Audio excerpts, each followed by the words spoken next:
Hindi naman talaga maganda yung buhok ko pero it makes me more confident kapag naglalagay ako nito. Tatlo yung nalagay ko sa buhok ko. Alam niyo, simula nang nag-try ako nitong Gambit styling cream na to, hindi na ako gumamit ng wax, hindi na ako bumalik doon. Ayoko na kasi ng matigas sa buhok, mahirap tanggalin kapag naliligo. Ito, sobrang bilis i-apply sa buhok, hindi malagkit sa kamay, at sobrang ganda guys. Tatlo yung nalagay ko sa buhok ko.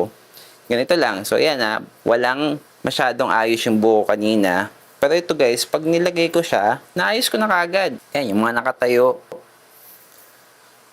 Kakagising ko lang kasi guys.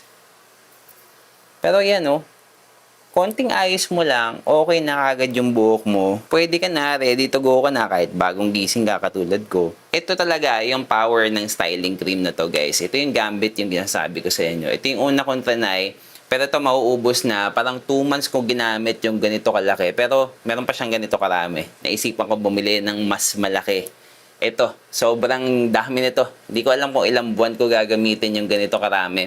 Pero very useful din kapag may travel kayo. Ito lang yung dadalhin mo, di ba? Hindi ka masyado magdadala ng ganito kalalaki. Sobrang recommended talaga tong Gambit from the Maverick. Ang bilis i-apply, mabilis lang rin tanggalin, at sobrang light lang niya sa buhok mo. Hindi siya katulad ng mga wax. Kaya guys, kung naghahanap kayo ng magandang pang hairstyle sa buhok ninyo, i-try nyo na tong Gambit from the Maverick. Ilalagay ko yung link yan sa yellow basket.